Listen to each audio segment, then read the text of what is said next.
fired. As for the dough in the wagon, I take some out of your hide here and now." Well, I'd taken the gun away from him, of course, and tried to reason with him, but he just hollered that much louder and got his knife out and made a pass at me. Now, it always did irritate me for someone to stick a knife in me, so I'd taken it away from him and throwed him into a nearby hoss trough. It was one of these here V-shaped troughs which narrows together at the bottom, and somehow his fool head got wedged and he was about to drown. Quite a crowd had gathered, and they tried pulling him out by the hind legs, but his feet was waving around in the air so wild that every time anyone tried to grab him, they got spurred in the face. So I went over to the trough and taken hold of the sides and tore it apart. He fell out and spit up maybe a gallon of water, and the first words he was able to say, he accused me of trying to drown him on purpose, which shows how much gratitude people has got. But a man spoke up and says, "Hell, big fella didn't do it on purpose. I was right here and I seen it all." And another one said, "I seen it as good as you did, and the big feller did try to drown him too." "Are you calling me a liar?" said the first fellow, reaching for his gun. But just then another man chipped in and said, "I don't know what the argument's about, but I bet $1 you're both wrong." And then some more fellers butted in, and everybody started cussing and hollering until it nigh deafened me. Somebody else reaches for a gun, and I seen that as soon as one feller shoots another, there is bound to be trouble, so I started to gentle the first one by hitting him over the head. Next thing I know, someone hollers at me, "You big hyener," and tries to ruin me with a knife. Pretty soon there's hitting and shooting all over the town. High Horse is sure on a rampage. I just had finished blunting my Colts on a varmint's head when I thinks disgustedly, "Heck, Elkins, you come to this town on a mission of goodwill. You got business to do. You got your poor family to think about." I started to go on to the depot, but I heard a familiar voice screech above the racket, "There he is, Sheriff! Arrest the darn claim jumper!" I whirled around quick, and there was Drooping Whiskers, a saddle blanket wrapped around him like an Injun, and walking pretty spraddle-legged. He was pinting at me and hollering like I did something to him. Everybody else quieted down for a minute, and he hollered, "Arrest him, durn him!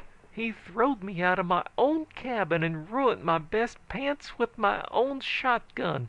I've been to Knife River and come back several days quicker'n I aimed to, and this here big hyener was in charge of my shack. He was too durn big for me to handle, so I come to High Horse after the sheriff, soon as I got 300 or 400 bird shot picked out of my hide." "What you got to say about this?" asked the sheriff, kinda uncertain, like he weren't enjoying his job for some reason or other. "Why, hell," I says disgustedly, "I throwed this varmint out of a cabin, sure, and later peppered his anatomy with birdshot, but I was in my rights. I was in a cabin which had been loaned me by a man named Lem Campbell." "Lem Campbell!" shrieked Drooping Whiskers, jumping up and down so hard he nigh lost the blanket he was wearing instead of breeches. "That wutless critter ain't got no cabin. He was working for me till I fired him just before I started for Knife River for being so trifling." "Hell's fire!" I says, shocked. "Ain't there no honesty any more? Shucks, stranger, it looks like the joke's on me." At this, Drooping Whiskers collapsed into the arms of his friends with a low moan, and the sheriff says to me uncomfortably, "Don't take this personal, but I'm afeared I'll have to arrest you, if you don't mind." Just then a train whistled away off to the east, and someone says, "What the hell? They ain't no train from the east due this time of day." Then the depot agent run out of the depot waving his arms, yelling, "Get them cows off'n the track! I just got a flash from Knife River. The train's coming back." A maniac named Buckner busted loose and made the crew turn her around at the switch. Orders gone down the line to open the track all the way. She's coming under full head of steam.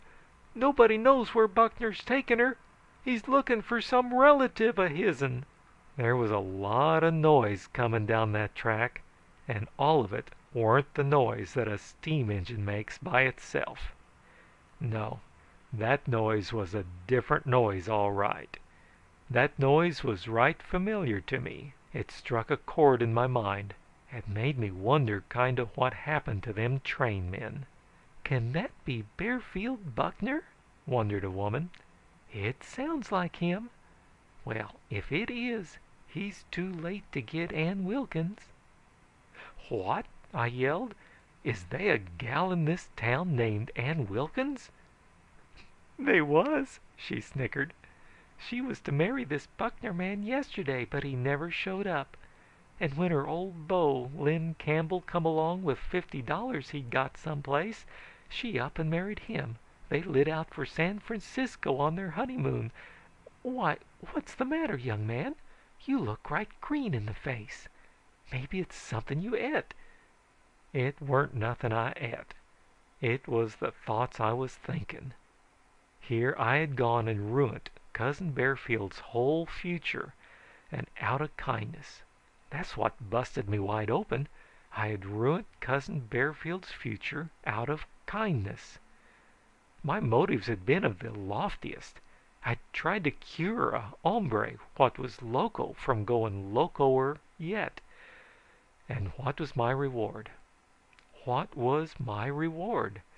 Just that moment I looks up and seen a cloud of smoke a puffing down the track, and they is a roaring like the roaring of a herd of catamounts. "Here she comes round the bend," someone yelled. "She's burning up the track. Listen to that whistle. Just busting it wide open."